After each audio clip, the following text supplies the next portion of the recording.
Let's welcome Pastor Pablo De Leon.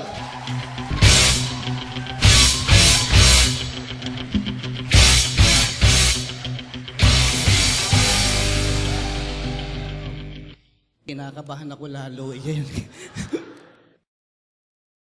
Okay, panoorin niyo po ito. Watch this.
The dancing traffic enforcer.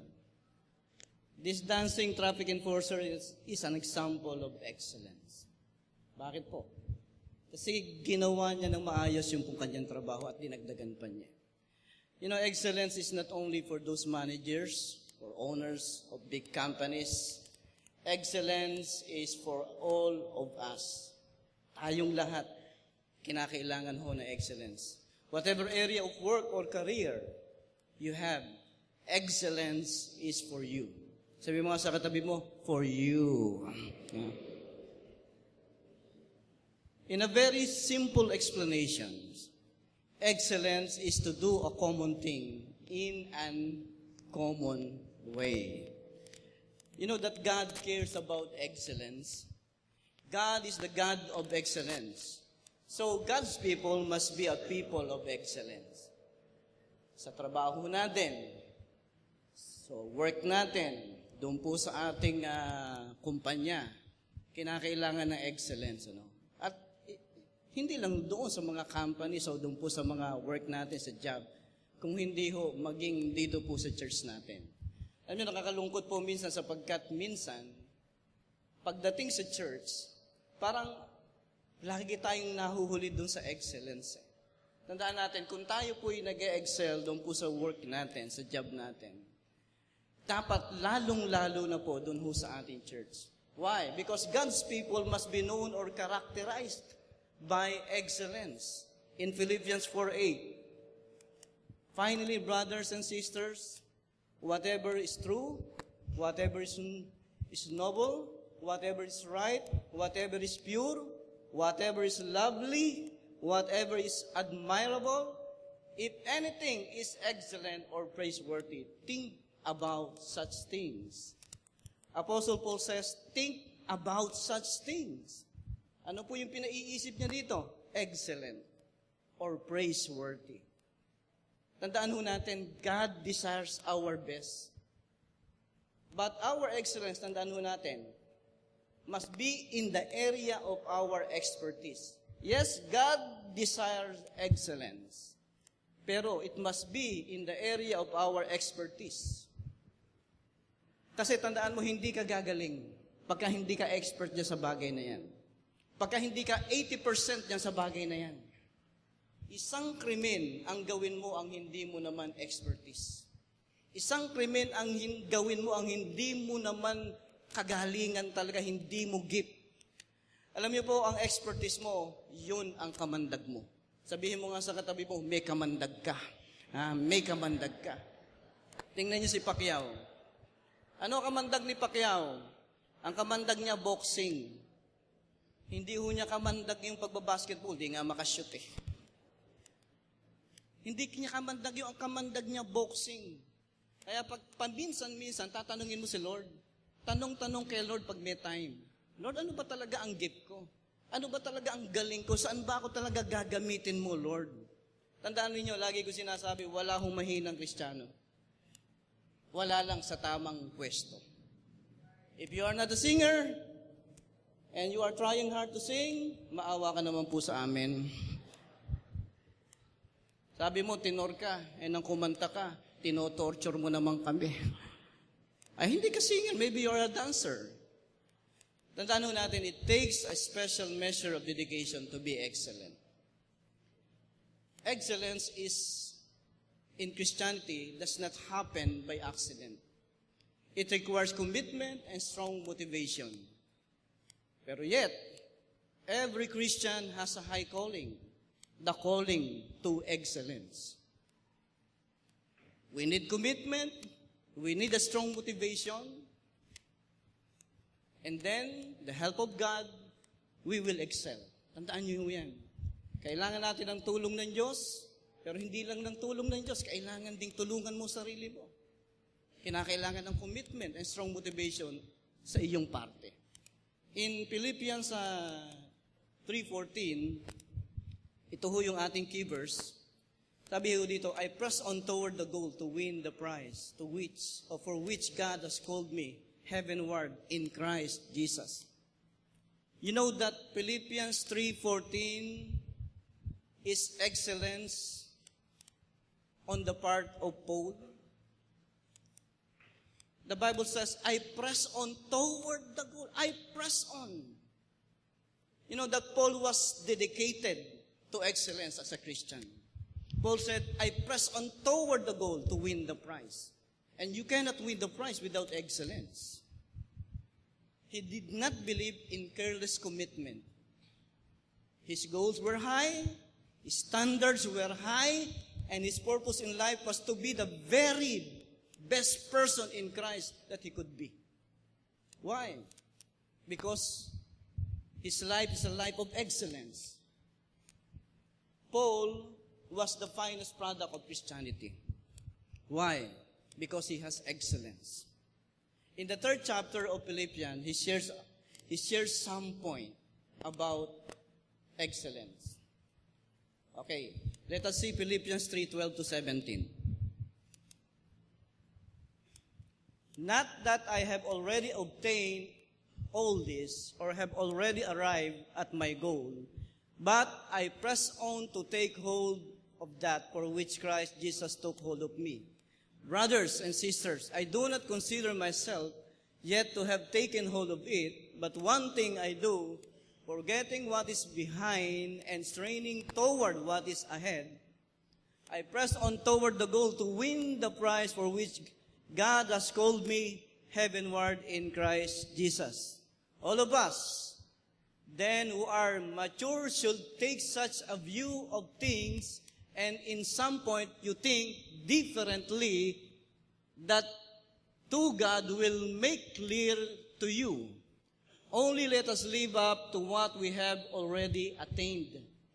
Join together in following my example. Brothers and sisters, just as you have us as a model, keep your eyes on those who will live as we do.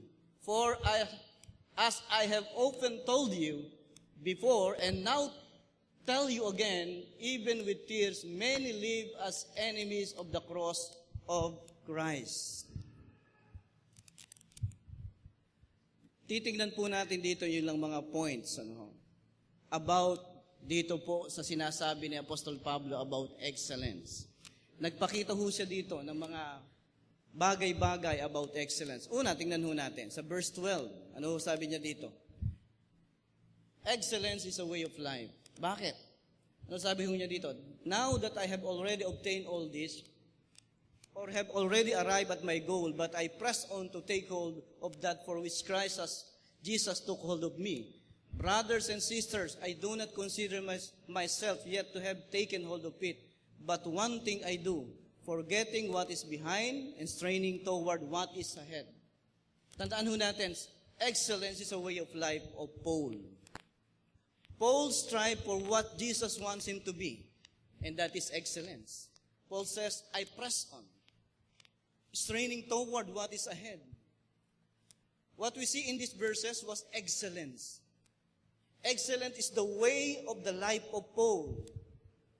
Nakikita ho ni Paul yung mga bagay na mangyayari sa kanya in the future.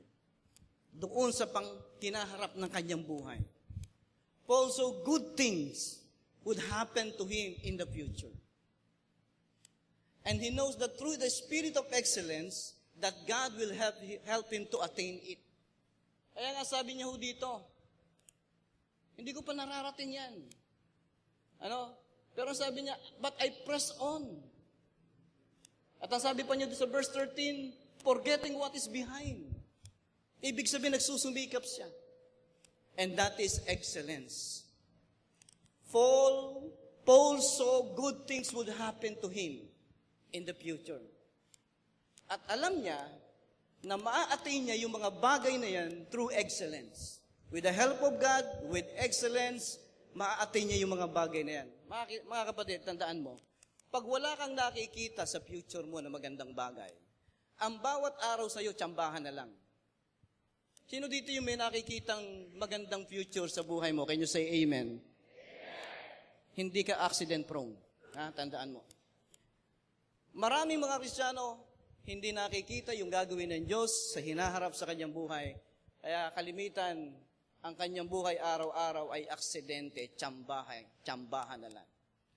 You know, excellence must be the way of your life because if you don't pursue excellence in your daily walk with the Lord, then all your goals, plans will absolutely nothing to you.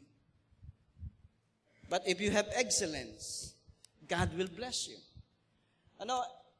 Excellence is your way of life.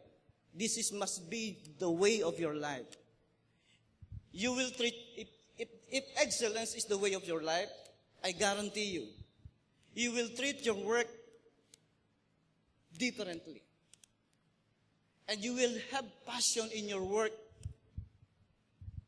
You will have fire in your work. Why? Because you have excellence. If excellence is your way of life, you will treat your work, what you do, in your job, in your ministry, differently. Maybe in your giving, in your ministry. You will treat your ministry differently. First, tingnan ho natin to. Pagka ikaw meron excellence, ititreat mo yung mga bagay na ginagawa mo differently. At ito yung unang-unang gagawin mo doon sa iyong pagtatrabaho, doon sa iyong work. Una, first, you will give importance in the quality of your work. Magbibigay ka ng importansya doon sa quality of your work.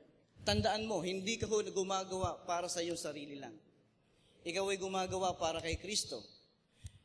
And if you're working for Jesus Christ, then it matters to you how do you do your job.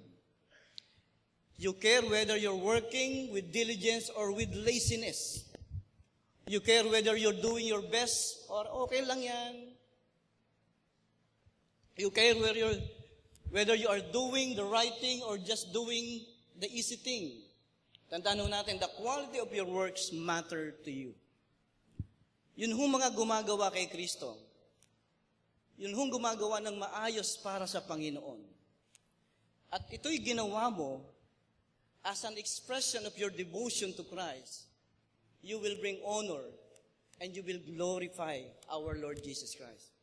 At tandaan mo, your conduct on your job brings either honor or dishonor to Christ. So, when you have excellence, you will give importance in the quality of your work. Then second, it gives your work a new purpose.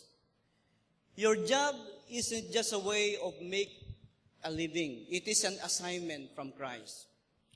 You know, there is a question, how will your job be done differently? You know, your job will done differently because you are a Christian. And a Christian doing it. Bakit mo gagawin ang iyong trabaho differently? Because ginagawa ng isang Kristiyano ang trabahong yan. Hindi ho ordinaryo na tao ang gumagawa ng trabahong yan. Ginagawa yan ng isang Kristiyano. And then, pag ginagawa mo yung trabaho mo differently, dahil ikaw ay Kristiyano, alam niyo bang you will make a difference in that workplace. Your presence makes a difference in that workplace. Your boss and co-employee will see the difference. You know, one of the greatest compliments that anyone can give you is when they say, you are a different person. You're different. Sabihin mo nga sa katabi mo, iba ka talaga? Ha? Sabihin mo sa katabi mo, iba ka talaga. Bakit po? Because excellence is the way of your life. Kaya tsak maiiba ka eh. Tingnan mo yung Daniel 6:3. Let us say the Daniel 6:3. Pinapawisan ako rito sa... Okay, Daniel 6:3. Now Daniel so distinguished himself among the administrators and the satraps by his exceptional qualities that the king planned to set him over the whole kingdom. Tingnan niyo po ito. Now Daniel so distinguished himself. Sino daw ang distinguished kay Daniel? Ang God ba? No, si Daniel mismo. Hindi sinabi dito that God distinguished Daniel. No. Ang distinguished dito po kay Daniel ay yung pong kanyang sarili. Bakit? Kasi excellence the way of life of Daniel. He chooses to be excellent. You know, one translation says, he totally outclassed all around him. Naiiba ho siya. Doon sa kakapaligiran niya. Doon sa mga taong nando sa paligid niya, naiiba siya. And that what happens if you have a spirit of excellence. Tandaan ho natin yan. Sabi ho nung hari, he is 10 times smarter than other young men. Bakit? Kasi meron siyang excellent spirit.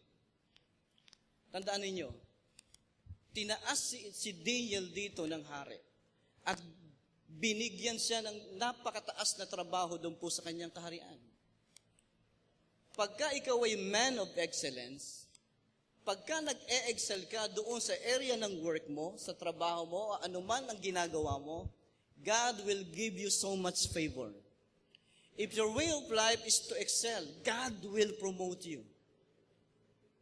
Kaya nga tingnan mo yung katabi mo, tingnan mo. Huwag mong mamaliitin yung katabi mo.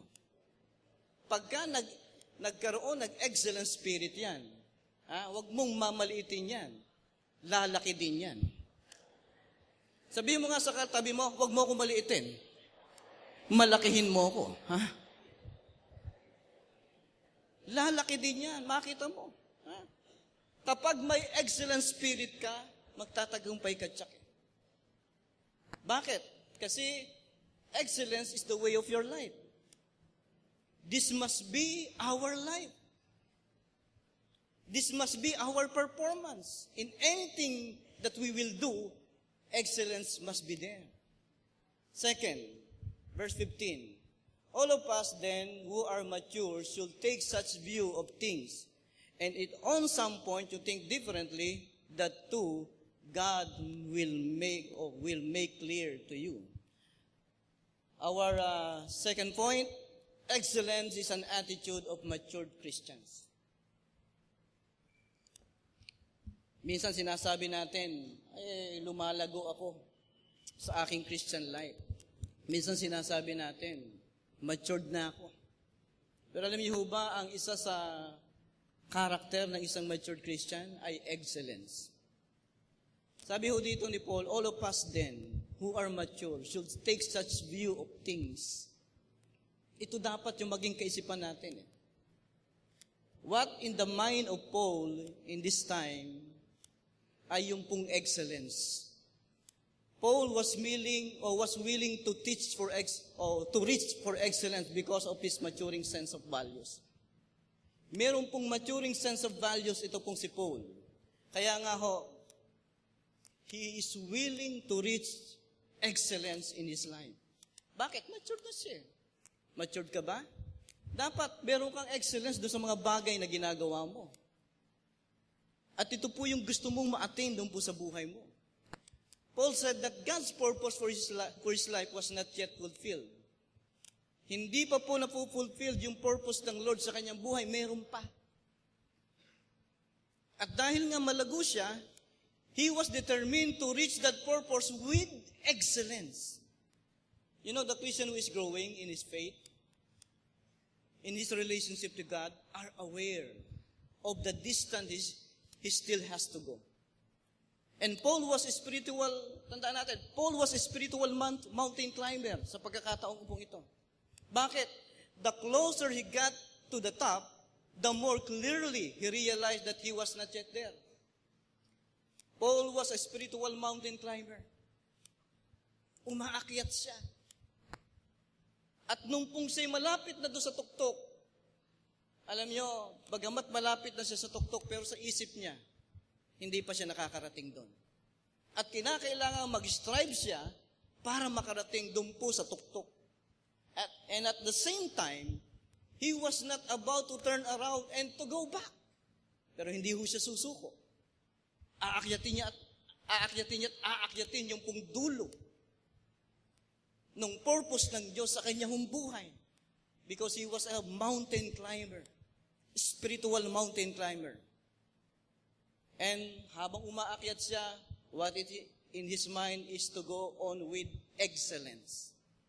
Magpapatuloy siya, hindi siya susuko. Magpapatuloy siya with excellence. Hindi ho yung manghihinawa siya, hindi ho yung maghihina siya. Magpapatuloy siya. Marami ho, kitang-kita mo minsan na wala talagang excellence. Kasi hindi ho nagpapatuloy. Pagka mayroong hirap, tinatamad na. Sumusuko na.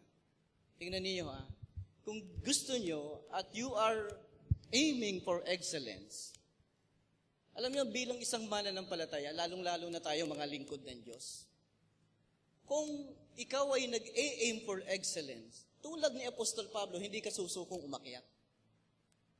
Ano man ang challenge na nandun sa buhay mo, magpapatuloy ka. Tingnan niyo, marami gusto kong mag-excel. Marami, mag-aral lang ng computer, sumusuko na Sino ho dito hindi marunong mag-computer? Sabihin mo nga sa katabi mo, tigil-tigilan mo yung hindi mo alam yan. Tigil-tigilan mo yan.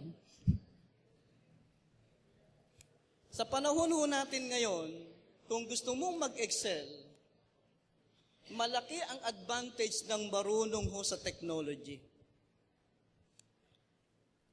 Marami, computer lang, sumusuko na. Paano ho tayo mag-e-excel niyang bagay na yan? Kung computer lang, ayaw ho nating pag-aralan. Tandaan mo, mapag-iiwanan ka. If you want to excel, habulin mo yung knowledge. At kalimitan ngayon ng knowledge nandun sa computer, sa internet. At kung di ka marunong, dapat mag-aral ka.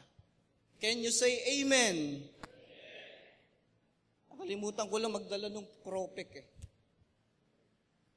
Minsan meron kami lagi ginagawa ni Pastor Pabs. Tumatawag kami ng bata. At pinapipili ho namin between 500 at yun hong Chiskers o yung pong kropek.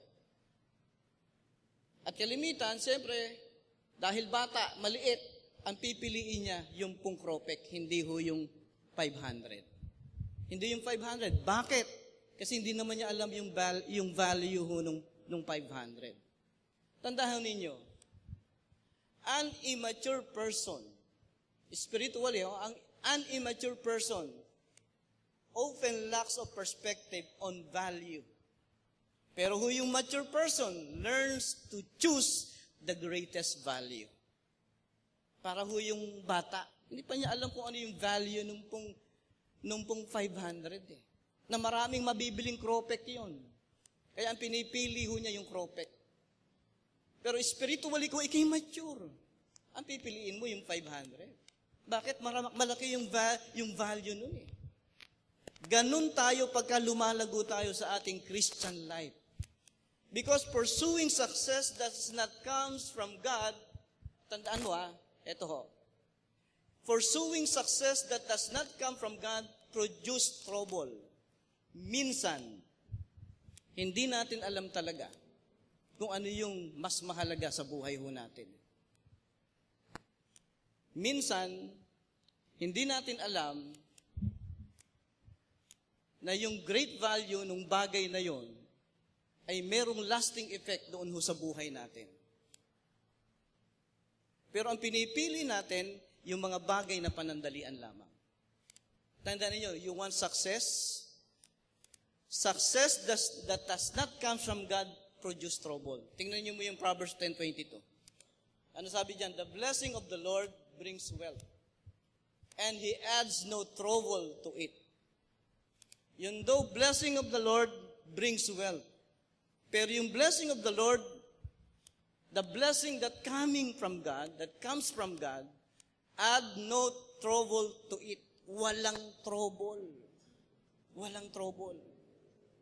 Ibig sabihin, without right relationship with God, I guarantee you, your success does not come from God. Ako ba nagsabi nun? No, the Bible says so. There is trouble with it. Lagi ko sinasabi, hindi ho masama ang may pera. Sabi mo nga uli sa katabi mo, hindi masama ang may pera. Ang masama, walang pera. Pinakamasama ho yung walang pera. Pero tandaan ninyo, worship and wealth must go hand in hand. At yun nga hong worship, dapat mas mataas kaysa doon sa wealth natin eh. Minsan, pagka napakababa ho nung worship, ang taas-taas ng wealth, baka ho hindi ho galing sa Diyos yan. Kasi kung talagang pinagpapala ka ng Diyos, ilalapit ka niyan doon sa nagpapala.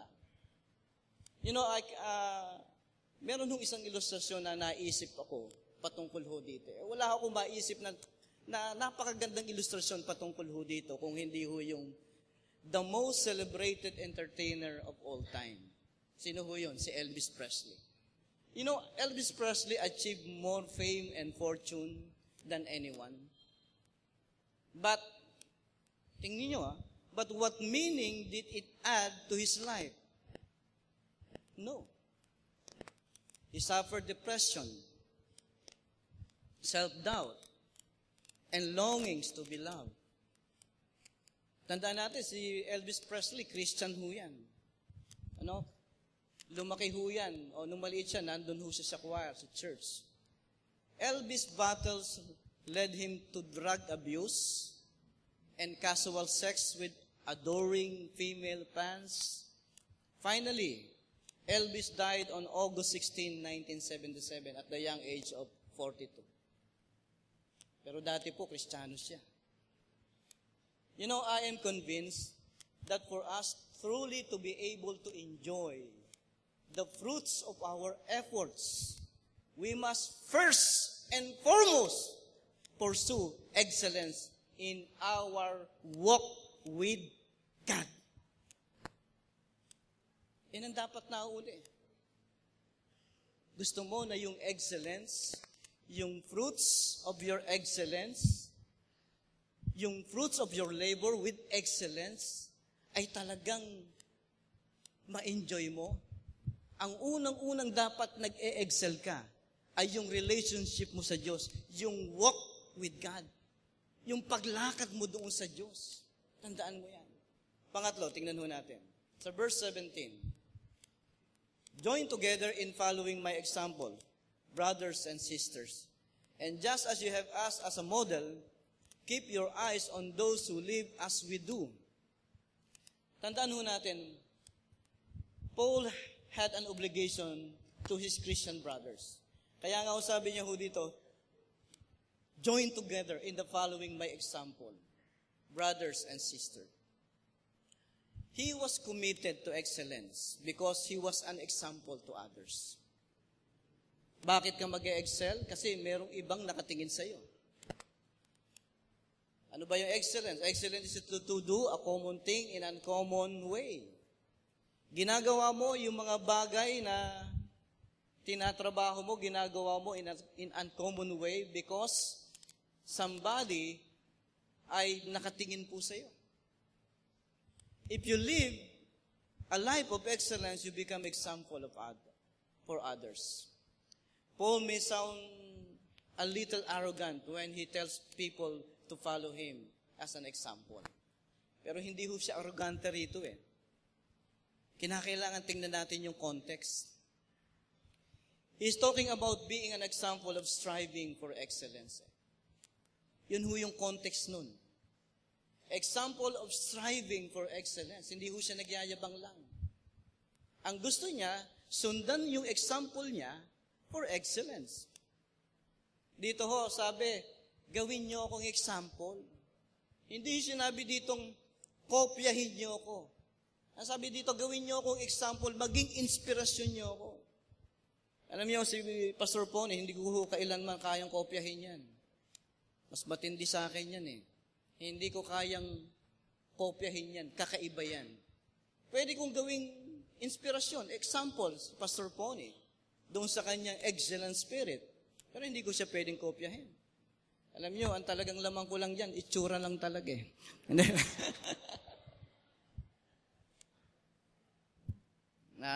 Nakita ko yung mga song leaders natin, saka yung mga musician natin.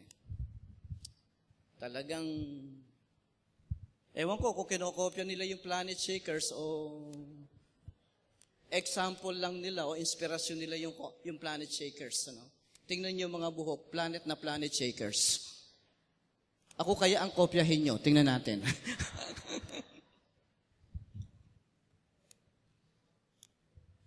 Hindi ho natin pwedeng kopyahin ng isang tao eh. But we can take his example, yung example niya of excellence to be our inspiration, our example. Pero wag ho natin silang kokopyahin. Sometimes, there are bad examples around us. Even in the church, there are bad examples. Tingnan niyo yung verse 18.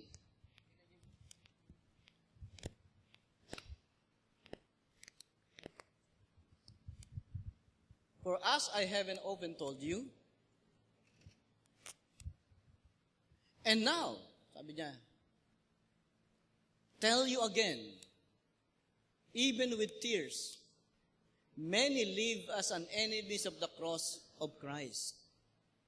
Ibig sabihin, nakakakita po si Apostol Pablo ng mga bad examples, even in the faith, even in the church. Pero si Paul, in contrast, was determined to be an example of excellence. He was responsible person, and he tells this, he felt this was his obligation to his fellow Christians. Ibig sabihin, he felt this was his obligation to his fellow Christians. Tandaan ninyo, if you are cell leaders, meron kang obligasyon. Ano yung obligasyon mo? Na maging good example sa mga members mo. Cell leaders, kung lagi kang late, tandaan mo, lagi ding late yung mga members mo. Pagka hindi ka nagde-devotion, makita mo, hindi rin magde-devotion yung mga members mo. Kung wala kang passion sa evangelism, ganun din ang mga members mo. Kaya kinakailangan magkaroon ka ng passion for evangelism. Naalala ko yung minsan nakamotor ako doon sa junction. Yun hong sinusundan ko, sapagkat yung traffic light, may traffic light ho doon. May traffic light. So, nag-stop. Kamotor ako. Traffic talaga, kaya gumilid ako. Pag gilid ko, may sinusundan akong sasakyan. Aba, nag-go na. Naka-stop pa rin siya. Naka-stop pa rin siya. Alam niyo ba kung bakit naka-stop pa rin? Nagbusina na ako na nagbusina. Talaga hindi umaandar. Alam niyo kung bakit naka-stop? Naka-park pala eh. Kaya nga naka-stop, naka-park pala. Leaders, huwag kayong parang naka-park. May sumusunod sa inyo. Dapat magkaroon kayo ng excellence. Dapat you must be an example of excellence. Why? Somebody is looking for you. Your members is looking for you. May sumusunod sa iyo. Tandaan natin, excellence is not only, sabi nga for office workers, managers, company owners, but to all. Whatever areas of work you have, excellence is for you. Naglilinis ka ng church, pagbutihin mo. Dahil alam mo, ang church, ang representative ng God.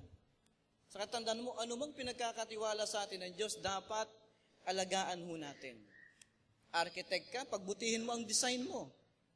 Dressmaker ka, pagbutihin mo, lagyan mo ng quality ang iyong dressmaking. Karpentero ka, magpakagaling ka dyan. Gawin mo ng maayos ang trabaho mo. Take note, maayos at madali.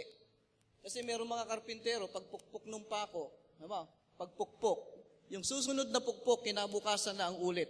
Pok. Gawin mong madali at maayos ang iyong trabaho. Alam niyo, tandaan natin, hindi lang naman ito doon sa may mga trabaho eh. May nagre-reklamo. Nanay ako eh. Kung nanay ka, pagbutihin mo yung pag-aasikaso ng mga anak mo. Wala kang trabaho, nanay, nasa bahay ka lang. Pagbutihin mo yung pagtatrabaho mo, pag-aasikaso mo doon sa mga anak mo. Sa bahay mo, doon sa asawa mo, pagluto mo ng masarap ang asawa mo. At kung di ka marunong magluto, mag-aral ka. Hindi yung pagka nagluto ka, sabi ng mister mo, Han, ang sarap ng sinigang, parang nilaga. O magbihis ka ng maayos for your husband. Hindi yung katwiran mo, pastor, mag-asawa na naman kami. Magpaganda ka, magpabango ka.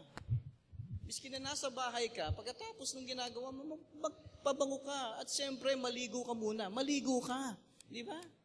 Hindi yung pag-uwi ang asawa mo, doon pa lang sa bahay, o doon pa lang sa may pintuan, sabi ng asawa mo, Han, sardinas ba ulam? Ay, bakit mo nalaman, Han? Amoy sardinas ka eh. Ibig sabihin, miski na ikaw ay wife, wala kang trabaho, nandun ka lang sa bahay, dapat mag-excel ka doon po sa iyong ginagawa. Maging excellent ka dyan sa iyong ginagawa. At tandaan niyo, dapat extra miler tayo. Dapat extra miler tayo. Yun hong Roman soldier, nung panahong yun, ng ating Panginoong Kristo, will find one person to carry their staff or armor for 1 mile. And after it, they will find another. You know, Jesus said, you do an extra mile. Go to 2 miles or 2 miles. Go beyond a call of duty. Yun ho yung ibig sabihin niya ng extra miler. Isang papapasan sa iyo, yun ho mga dalahin ng pong mga Roman soldier ng 1 mile. And then sabi ni Lord, gawin mong 2 miles. Ibig sabihin, you are an extra miler. Nilalagpasan mo yung kalagayan mo before. Ibig sabihin, gagawin mo ng kakaiba yung duty mo. Halimbawa, nag-work ka ng 8. So, siyempre, ikaw ay dumating ng 7:30. Yun ang extra miler. Hindi ka na kinakailangang utusan pa. Miski na walang nakakakita sa'yo, nagtatrabaho ka. Bakit? Extra miler ka eh. Sa katandaan ninyo, alam niyo ba yung excellence may kalaban yan? Ang kalaban ng excellence ay ito, yung mga pananalitang ganito. Una, mahirap yan. Ibig bang sabihin, yung madali lang ang gagawin mo? Mahirap yan. So, ang gusto mo lang gawin talaga, yung mahirap, yung madali. Pagka nakakita ng mahirap, susuko na. Ang labo ng TV mo, bakit di mo lagyan ng antenna sa taas? Mahirap yan, ang taas. O manonood ka habang buhay ng malabong TV. Hindi ka magkakaroon ng magandang buhay. Alam niyo ba yung mahirap yan, hindi ho natin maririnig sa mga taong nagtatagumpay. Sabihin mo nga sa katabi mo, madali yan. Madali yan. Ha? Sabihin mo sa katabi, madali yan. Eto pa, kalaban ng excellence, pwede na yan. Bakit ang sound system natin parang may lutuan ng popcorn sa loob? Pwede na yan. Kristiyano naman tayo eh. Pwede na yan. Kristiyano nga tayo. Pero hindi naman tayo nagluluto lagi ng popcorn dapat. Pwede na yan. Hindi ho dapat narinig yan sa mga taong nagtatagumpay. Ito pa isa na lagi kong narinig. Pagka ganito tayo, hindi na tayo mag-i-improve talaga eh. Bakit ang banyo nyo, ang baho? Bakit ang dumi? Ganyan lang talaga yan. Ibig sabihin, wala ka nang gagawin, talagang ganyan lang talaga yan. Ibig sabihin, helpless ka. Talaga bang wala ka na talagang kayang gawin? Ito pa, wala tayong magagawa. Bukas na lang. Bukas na lang. Merong pagkakamali. Halimbawa, nagkamali ngayon. Okay lang yan, paminsan-minsan lang naman yan eh. Kaya lang, baka yung minsan mo, mamaya uli ang ulit. Di bali sana kung sa isang taon ang ulit. Baka naman, okay lang yan, paminsan-minsan lang yan. Pero ang ulit ng paminsan-minsan mo, bukas. Alam mo, these words are not the words of those who have an excellent spirit. Hindi ito yung mga pananalita na merong excellent spirit. I remember Abraham. Abraham told his assistant to go to a foreign country and find a wife for Isaac. You know, the way he will find a wife for Isaac is when he go to a well, or to the well, and someone will offer him a drink. And that is a sign that she is a right wife for Isaac. When he reached the foreign country, then came a beautiful lady named Rebecca. She came at the well, lowered the bucket, and offered him a drink. But Rebecca did not just offer a drink for the servant, but as well for his camels. You know, this servant has 10 camels with him. Notice, a camel, after a long days of walk, can drink 30 gallons of water. This man has 10 camels with him. Tandaan ho natin yan. So, if she has 1 gallon of bucket, she draw 300 gallons of water. You know that action is beyond call of duty. And because of that, she got married to Isaac, son of one of the wealthiest men during that time. And you know, I'm sure she will not draw again water from that well. Why?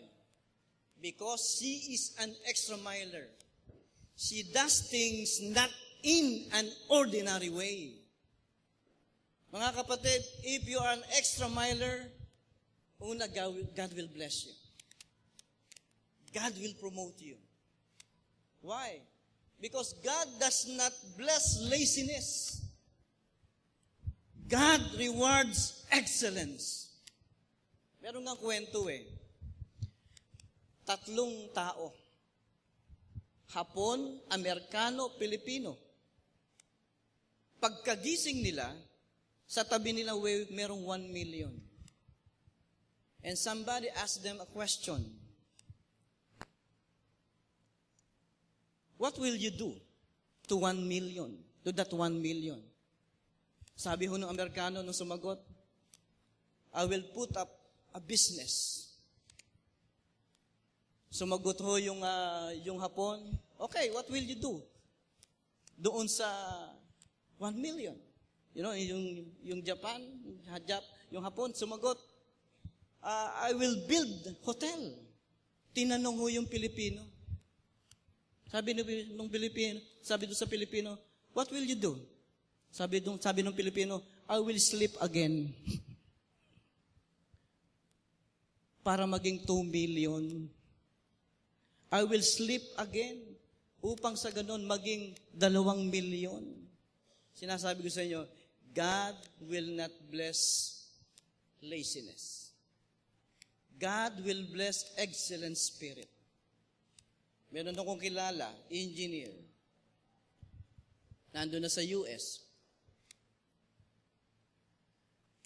Inalok siya doon sa US na pumunta doon. Pero nagtagal ho yun eh. Inisip niya, baka nagbago na isip ng mga tiga-US. Inalok siya na maging manager doon sa US. So, hindi niya inisip yun. Ngayon, dumating yung pagkakataon, kasi ito siya yung tinatawag na Electronic Communication Engineer ECE. ECE. So, nagkaroon ng problema doon sa kanilang ginagawa. Meron silang ilo-launch na isang produkto, bagong produkto. Dahil nga ang trabaho nila doon sa electronics, alam niyo bang pine-pressure na sila ng US. Kinakailangan magawa yan. Ngayon, alam niyo bang nagkaroon sila ng problema? Dapat yung produkto mag-a-alarm, siguro mga 1 second, mag-a-alarm. Pero nag-a-alarm pagdating ng 10 seconds. Sabi niya, may problema. Sabi ng US, may problema. Kinakailangan gawin niyo yan. Ang nangyari po ganito, sumuko na yung lahat ng mga engineers na nandoon. Talagang hindi nila masolve yung problem. Kinakailangan, dapat mag-alarm na sa pamamagitan ng 1 segundo. Alam niyo bang itong engineer na ito? Pagka umuwi, madaling araw na. Yung buong linggong yon, talagang ang ginawa niya, uuwi siya, madaling araw na, papasok siya, napakaaga, pumupunta pa doon sa kanilang planta. At alam niyo bang dahil Kristiyano siya, nag-pray siya hanggang nangusap ang Lord sa kanya. Isang piyesa lang pala ang dapat ayusin at mag-a-alarm na sa pamagitan ng 1 segundo. Na-solve yun. At alam niyo bang na-notice ng company nila sa US yung bagay? And I believe, yun ang dahilan kung bakit napaaga ang pagpunta niya sa US at kinuha siya doon sa US. At alam niyo, hindi lang siya, pati yung pamilya niya pupunta sa US. At inayos ka agad ang kanyang green card. Siya yung maninirahan na sa iyo. Bakit? Kasi itong taong ito may excellence eh. Itong taong ito, pinagbubutihan niya yung kanyang trabaho eh. Tandaan ho natin, God will not bless laziness. God will bless excellence. Kasi our God is a God of excellence. At sinasabi ko sa inyo, tandaan ninyo, without pursuing excellence, life will remain having no excitement, no passion, and it is lukewarm. Okay, panoorin po natin to.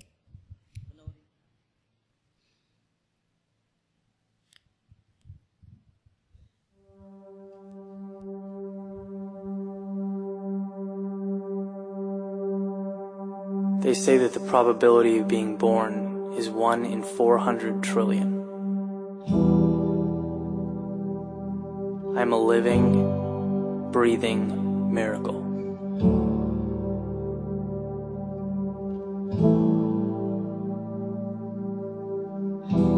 Every second here on earth is a gift, and I'll never let it slip away.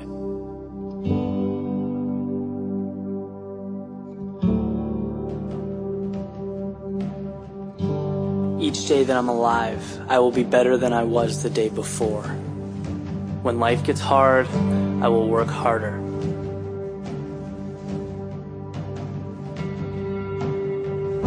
I don't make excuses. I face my challenges head on and I conquer them. I refuse to be average, and though the world may try to keep me down, I will prevail. The faith I have in myself exceeds all else. I will never be outworked, out-hustled, or outsmarted. If you run 6 miles, I will run 7. If you lift 200 pounds, I will lift 250. I will win or I will die. That is who I am.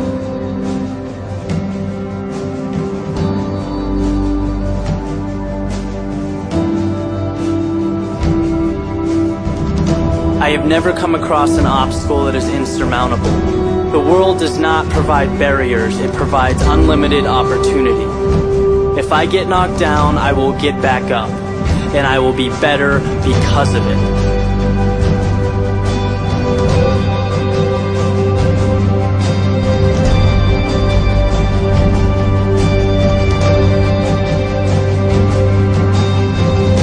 Telling me something can't be done only further ignites my desire to succeed.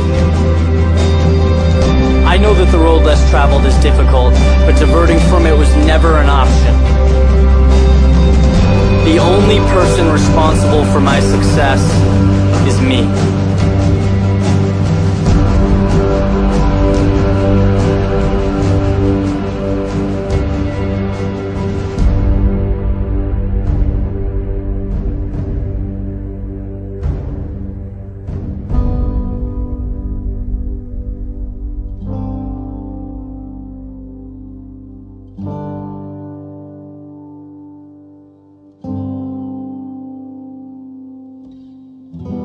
In my final moments, looking back on my life, I will have no regrets. I will have left no stone unturned.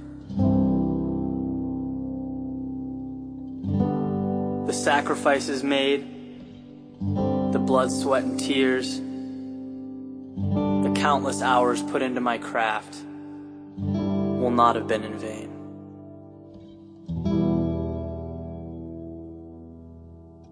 This is what makes a champion. This is who I am. Tayo pong lahat ay tumayo. Lord, you are a God of excellence, O God. Please, O God,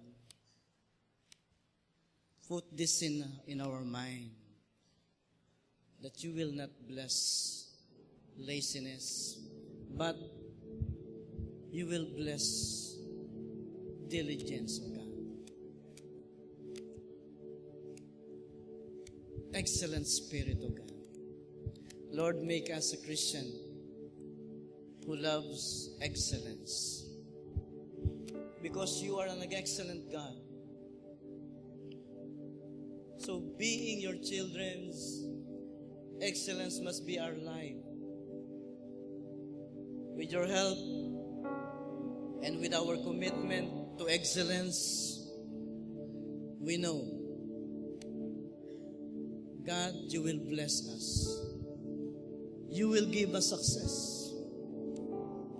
You will give us success in our expertise, in our work, in our job, in our ministry, in our relationship to others. Amin, Diyos.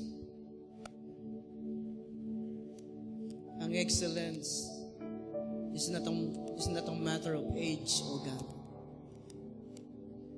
Sino man po kami, Lord. Ang excellence is para sa amin, Panginoon. Hayaan mong isipin ng bawat isa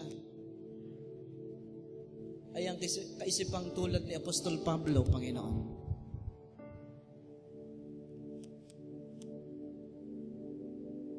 Meron pang siyang hindi nararating. Meron pang mga plano ang Diyos sa kanyang buhay. At Lord, dahil dyan, we will strive, we will cooperate with you with excellence, O God. With diligence, O God. Lord, remove laziness from us, O God.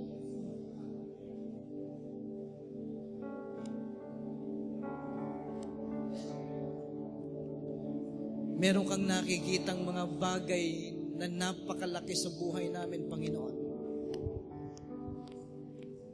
And this time, O God, minister to us, O God. Empower us, strengthen us, O God, this time. And let your Spirit be upon us to help us, O God, to strive excellence, O God.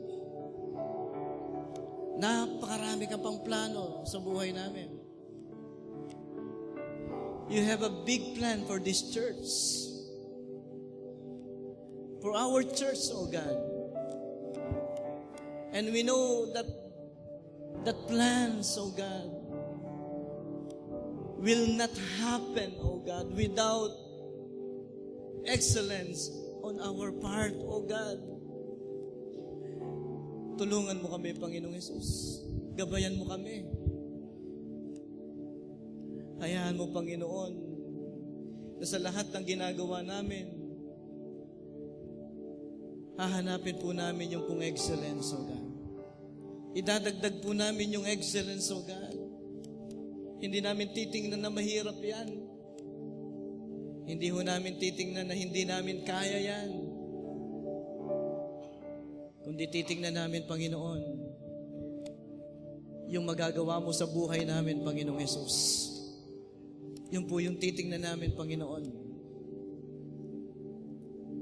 At kung titingnan namin yung magagawa mo sa buhay namin, Lord, ang lahat ng bagay yung magagawa mo o magagawa namin because of you who is strengthen us, O God.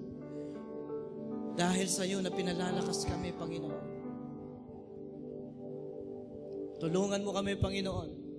From now on, like Paul, we will strive for excellence.